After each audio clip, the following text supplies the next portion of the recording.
अस्सलाम वालेकुम, मेरा नाम मानसा रियाज है और रिसर्च व्लॉग के प्लेटफॉर्म से एक दफ़ा फिर आप सबको खुशामदीद। हमारी आज की वीडियो का टॉपिक है सैम्पलिंग। सैम्पलिंग की टर्म से रिसर्च के स्टूडेंट्स बखूबी वाकिफ़ होंगे। आप आज की वीडियो में हम सैम्पलिंग की टाइप्स को डिस्कस करेंगे। इससे पहले कि हम इनको डिस्कस करें, हम पहले ये देखेंगे कि हम सैंपल लेते क्यों हैं। तो सैंपल लेने की जो बुनियादी वजह ये होती है कि बहुत सारी मौक़ों पे पॉसिबल नहीं होता कि आप 100% पॉपुलेशन को स्टडी कर सकें। तो फिर आप उसमें से ख़ास नंबर को जो कि रिप्रेजेंटेटिव होता है उस पॉपुलेशन का लेते हैं और स्टडी करते हैं और बाद में उन फाइंडिंग्स को उस पॉपुलेशन के ऊपर जनरलाइज़ कर लेते हैं। इसके फ़वाइद क्या हैं? वो ये कि इसकी कॉस्ट जो है वो डेफ़िनेटली बहुत लो होती है compare to the studying whole population और प्लस इसकी एक्यूरेसी ऑफ रिज़ल्ट्स जो है वो भी रिलायबल होती है और आपकी डेटा कलेक्शन बहुत कम वक़्त में हो जाती है और कम वक़्त आपको फ़ील्ड में गुज़ारना पड़ता है। तो ये कुछ बुनियादी वजूहात हैं और कुछ बुनियादी फ़ायदे हैं जो कि आपको सैम्पलिंग के ज़रिए स्टडी को कंडक्ट करने में हासिल होते हैं। अब इससे पहले कि हम सैम्पलिंग की प्रोसेसेस की डिटेल में जाएँ, कुछ की टर्म्स हैं जो मैं आपसे शेयर करना चाहूँगी। जैसे है कि टारगेट पॉपुलेशन और यूनिवर्स, ये आपने टर्म्स सुनी होंगी। टारगेट पॉपुलेशन और यूनिवर्स की टर्म्स बेसिकली रेफ़र करती हैं उस पॉपुलेशन को जिसमें से आपने डेटा कलेक्ट करना है या फॉर एग्ज़ाम्पल आपने सैंपल लेना है और फिर उस सैंपल से जो आप डेटा कलेक्ट करेंगे उसकी फाइंडिंग्स को आप उस पॉपुलेशन के ऊपर जनरलाइज़ करते हैं। दूसरी की टर्म है सैंपलिंग यूनिट। सैंपलिंग यूनिट जो है वो बेसिकली स्मॉलेस्ट यूनिट है आपके सैंपल का। जैसे कि सोशल साइंसेज़ में हम ह्यूमन बिहेवियर को स्टडी करते हैं तो ह्यूमन्स चाहे वो मर्द हो या औरत हमारा सैंपलिंग यूनिट होता है और उसको आपको अपनी स्टडी में डिफ़ाइन करना होता है। अगर आप किसी और चीज़ के ऊपर रिसर्च कर रहे हैं जैसे कि प्लांट्स या एनिमल्स तो वो आपके सैंपलिंग यूनिट्स होंगे। इसके बाद आता है sampling frame. Sampling frame basically वो लिस्ट्स होती हैं जिसमें से आपने अपने पोटेंशियल रिस्पोंडेंट्स जो हैं वो सिलेक्ट करने होते हैं। ये लिस्ट्स किसी भी तरह की हो सकती हैं। फॉर एग्ज़ाम्पल आप टेलीफ़ोन डायरेक्टरी में से अपने पोटेंशियल रिस्पोंडेंट्स की इन्फॉर्मेशन ले सकते हैं। अगर आप होटल्स के ऊपर रिसर्च कर रहे हैं तो उनकी लिस्ट, अगर आप स्टूडेंट्स के ऊपर कर रहे हैं तो उनकी लिस्ट और अगर फॉर एग्ज़ाम्पल हम कोविड-19 पेशेंट्स के ऊपर कोई रिसर्च कर रहे हैं तो उनकी लिस्ट, इसको हम सैंपलिंग फ्रेम कहते हैं।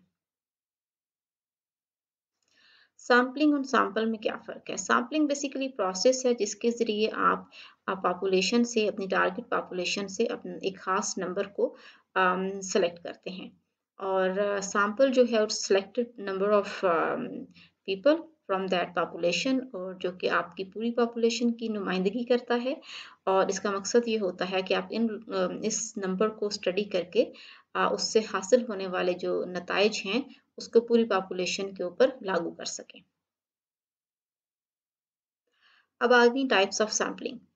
तो 2 मेजर टाइप्स हैं, एक इसको प्रोबेबिलिटी सैंपलिंग कहते हैं और दूसरे को नॉन प्रोबेबिलिटी सैंपलिंग कहते हैं। पहले हम प्रोबेबिलिटी सैंपलिंग को ब्रीफली डिस्कस करेंगे।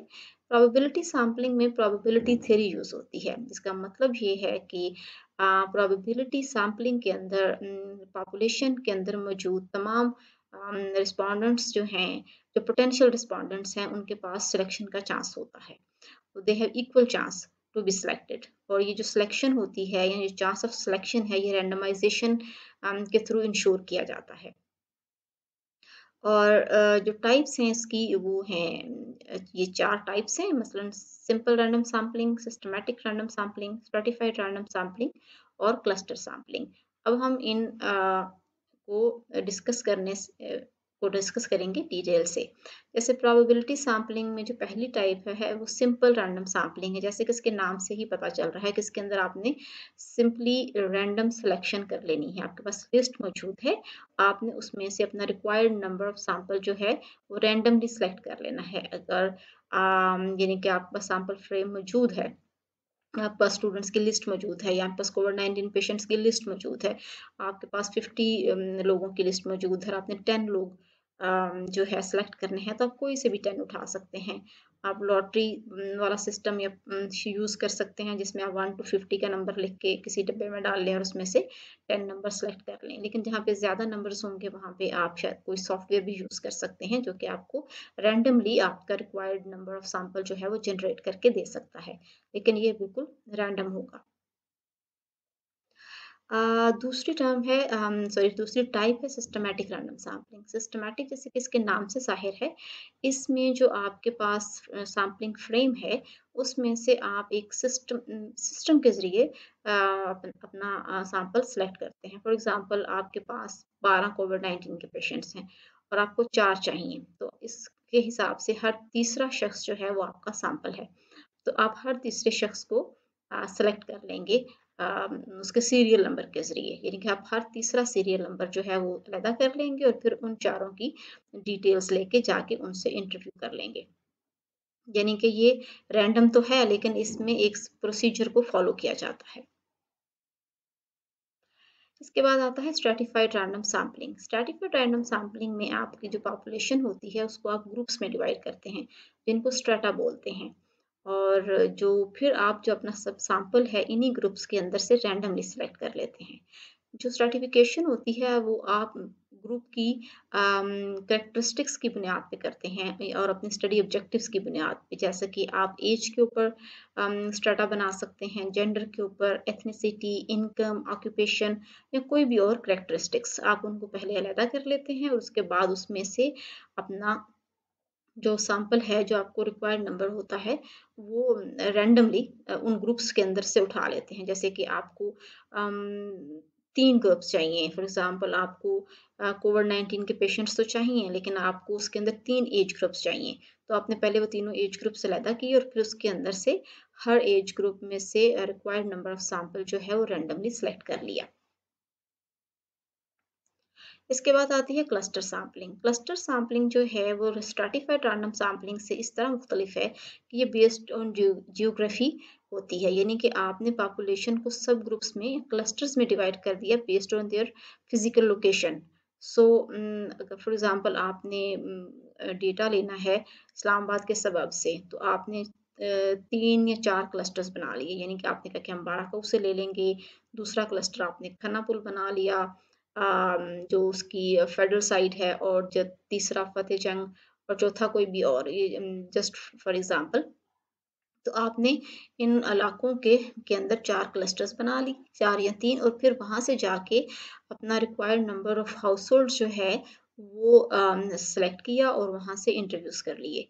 तो जो फर्दर सिलेक्शन होगी after distributing these areas into clusters, वो आप सिंपल रैंडम सैंपलिंग ही करेंगे। यानी कि आपने फ़र्ज़ करें आपने फतेह जंग में आपका एक क्लस्टर है, तो आपको 20 हाउसहोल्ड्स चाहिए, तो आप वहाँ से जाके कोई भी 20 हाउसहोल्ड्स जो हैं वो सेलेक्ट कर लेंगे।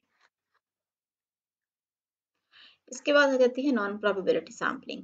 नॉन प्रोबेबिलिटी सैंपलिंग में आप प्रोबेबिलिटी थ्योरी इस्तेमाल नहीं करते। इसका मतलब ये है कि इस टेक्निक में हर रिस्पोंडेंट, जो पोटेंशियल रिस्पोंडेंट है, उसके पास इक्वल चांस ऑफ सिलेक्शन नहीं होता, क्योंकि इसके अंदर रैंडमाइजेशन यूज़ नहीं होती।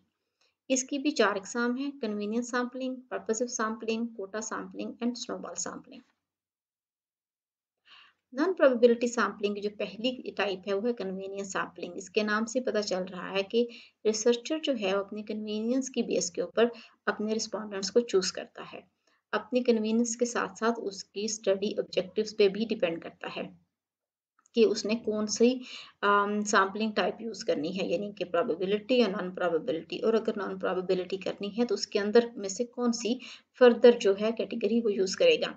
जैसे कि कन्वीनियंस सैंपलिंग, फॉर एग्ज़ाम्पल एक रिसर्चर को स्टूडेंट्स का इंटरव्यूज़ करने हैं, रिगार्डलेस ऑफ देयर एज और देयर फैकल्टी और देयर इंटरेस्ट्स। तो वो सिंपली एक यूनिवर्सिटी के गेट पे जाके खड़ा हो जाए और जो भी स्टूडेंट्स बाहर निकल रहे हों, उनको वो इंटरव्यूज़ कर सकता है। इसी तरह जो इंटरनेशनल ट्रैवलर्स का किसी को इंटरव्यू करना है, तो एयरपोर्ट के बाहर खड़ा हो जाएगा और जो भी लोग बाहर से आ रहे होंगे, एयरपोर्ट से बाहर निकल रहे होंगे, वो उनसे सवालात पूछ लेगा। तो इसके अंदर कोई रैंडमाइजेशन नहीं होती, इन सबके पास इक्वल चांस नहीं होता, और बस जो भी कन्वीनिएंटली अवेलेबल होता है रिसर्चर को, वो उससे इंटरव्यू कर लेता है। इसके बाद है पर्पसिव सैम्पलिंग और इसको जजमेंटल सैम्पलिंग भी कहते हैं। इसके अंदर रिसर्चर अपनी जजमेंट यूज़ करता है कि उसको किन लोगों से इंटरव्यू करना है और कौन सा सैंपल लेना है। फॉर एग्जांपल मैं एक रिसर्च कर रही हूँ जिसमें मैं ये देखना चाहती हूँ कि इंटरनेशनल स्टूडेंट्स पे कोविड-19 के लॉकडाउन का इम्पैक्ट क्या हुआ इन ऑस्ट्रेलिया। तो मैंने सिर्फ उन्हीं इंटरनेशनल स्टूडेंट्स से इंटरव्यू लेना है जो कि उन दिनों लॉकडाउन में थे और वो ऑस्ट्रेलियन यूनिवर्सिटीज़ में पढ़ रहे थे और जो है इसके अलावा मैंने डोमेस्टिक स्टूडेंट्स का इंटरव्यू नहीं लेना। तो मेरा जो पर्पस है वो सिर्फ और सिर्फ इंटरनेशनल स्टूडेंट्स के ऊपर लॉकडाउन के इम्पैक्ट को देखना है। तो ये पर्पसिव सैम्पलिंग है। इसी के अलावा अगर आपने सिर्फ मेडिकल स्टूडेंट्स लेने हैं या आपने सिर्फ ट्रांसजेंडर जो हैं स्टूडेंट्स उनको इंटरव्यू करना है तो ये आपके रिसर्च के ऑब्जेक्टिव्स और आपकी रिसर्चर की अपनी जजमेंट पे है कि वो उसका सैंपल क्या होगा। कोटा सैंपलिंग ये थर्ड टाइप है नॉन प्रोबेबिलिटी सैंपलिंग के अंदर। इसके अंदर आप पहले अपनी पॉपुलेशन को डिस्ट्रीब्यूट कर लेते हैं डिफरेंट ग्रुप्स जो कि म्यूचुअली एक्सक्लूसिव होते हैं और उसके बाद आप उनको जो है अपना उसमें से सैंपल जो है वो सेलेक्ट कर लेते हैं। फॉर एग्जांपल आप एजिंग के ऊपर थीसिस कर रहे हैं या ओल्डर पॉपुलेशन के प्रॉब्लम्स को स्टडी कर रहे हैं और आपको लोग चाहिए जो 50 इयर्स या 60 इयर्स प्लस हों। तो आपने अपनी पॉपुलेशन में से पहले वो वाले लोग अलहदा कर लिए और उसके बाद उनमें से जाके अपना required number of sample select कर लिया। इसके बाद आती है चौथी टाइप, इसको कहते हैं स्नोबॉल सैंपलिंग। इसके नाम से भी काफ़ी ज़ाहिर है। इसमें होता ये है कि रिसर्चर जो है वो एक की पर्सन को आइडेंटिफाई कर लेता है और उससे जो है अपना सवालनामा फिल कर लेता है या उसका इंटरव्यू कर लेता है और उससे पूछता है कि क्या वो ऐसे किसी और शख्स को जानता हो जो इस टॉपिक पे बात कर सके और फिर वो उससे जाके मिल लेता है या उससे बात कर लेता है। तो एक बंदा जो है उसको दूसरे से कनेक्ट करता है, दूसरा तीसरे से और इस तरह से ये एक चेन बनती चली जाती है और रिसर्चर इस तरह से अपनी रिसर्च स्टडी जो है उसके रिस्पोंडेंट्स को आइडेंटिफाई करता है और इंटरव्यू करता है। फॉर एग्जांपल एक रिसर्चर जो है वो चाइल्ड लेबर के ऊपर एक शख्स को आइडेंटिफाई करता है जिसने काम किया हुआ है एक खास इलाके में। तो वो पहले उससे जाके मिल लेगा और उससे फिर पूछ लेगा कि अच्छा आप किसी और को जानते हो तो मुझे रेफ़र कर दें और या उनका कॉन्टैक्ट मुझे दे दें। तो वो शख्स उससे कॉन्टैक्ट शेयर कर लेगा और वो उस तरह से उनसे मालूमात हासिल करेगा और उनसे फिर अगले किसी शख्स के बारे में पूछ लेगा। तो एक बंदा इसमें आपको दूसरे और दूसरा तीसरे से कनेक्ट करता है, इसलिए इसको स्नोबॉल टेक्निक कहते हैं। ये थी हमारी probability and non probability sampling की टाइप्स जिनको हमने बहुत ही ब्रीफली आपसे शेयर किया। अब बात करते हैं एक अच्छे सैंपल की। अच्छा सैंपल जो है उसको रिप्रेजेंटेटिव होना चाहिए अपनी पॉपुलेशन का। उसका जो साइज़ है वो अप्रोप्रिएट हो और इसके अलावा उसके अंदर किसी किस्म की बायस शामिल ना हो। और अगर आपने प्रोबेबिलिटी सैंपलिंग यूज़ कर रहे हैं तो आप फिर उसमें रैंडम सैंपलिंग को इंश्योर करें ताकि बायसनेस किसी भी किस्म की ना आए। आप ये सवाल कर सकते हैं कि हाउ कैन वी इंश्योर कि जी सैंपल रिप्रेजेंटेटिव है, प्रॉपर्ली साइज्ड है, अनबाइस्ड है। तो आप अपना जो सैंपल कैलकुलेशन का जो फार्मूला है वो यूज़ कर सकते हैं जिसको हम आपको अपनी नेक्स्ट वीडियो के अंदर सैंपल कैलकुलेट करना सिखाएंगे जिसमें हम कॉन्फिडेंस इंटरवल और मार्जिन ऑफ एरर और कॉन्फिडेंस लेवल तीनों को सामने रख के और पॉपुलेशन और जो है वो रख के सामने तो सैंपल कैलकुलेट करते हैं। ये एक ऑनलाइन कैलकुलेटर है जो कि आपको इजीली अवेलेबल है। इसके अंदर आप सारी चीज़ें इंफॉर्मेशन डाल दें जो आपको चाहिए जिसकी मैंने अभी आपसे ज़िक्र किया था जैसे मार्जिन ऑफ एरर क्या है, कॉन्फिडेंस लेवल आपको कितना चाहिए, आपकी पॉपुलेशन कितनी है और उसके बाद आपकी सैंपल प्रोपोर्शन जो है वो आप क्या बिलीव करते हैं कि होना चाहिए। सारी इन्फॉर्मेशन आप डाल के कैलकुलेट ऑनलाइन कर सकते हैं। तो थैंक यू सो मच। ये थी हमारी आज की वीडियो। आई होप कि आपको पसंद आई होगी और अगर आपके इसके हवाले से किसी भी किस्म के कुछ क्वेश्चंस हैं, क्वेरीज हैं या कोई ऐसी चीज़ें हैं जो आपको क्लियर नहीं हुई और आप चाहते हैं कि हम उन पर मज़ीद बात करें तो प्लीज़ हमें कमेंट्स में ज़रूर बताइएगा। हम इनको इन तमाम सैम्पलिंग टेक्निक्स को जो है वो टाइप्स को फर्दर भी इन डिटेल इंडिविजुअली डिस्कस कर सकते हैं, और हम इस पे एक और वीडियो भी बनाएंगे जिसमें हम आपको सैंपल कैलकुलेट करना हम आपसे शेयर करेंगे, और कौन सी एरर्स होती हैं और उन एरर्स से किस तरह से जो है अवॉइड किया जा सकता है to make the sample a good sample, representative sample, so उसको कोई चैलेंज ना कर सके। हमारी अगली वीडियो तक आपसे इजाज़त, इंशाल्लाह फिर मुलाकात होगी। अल्लाह हाफ़िज़।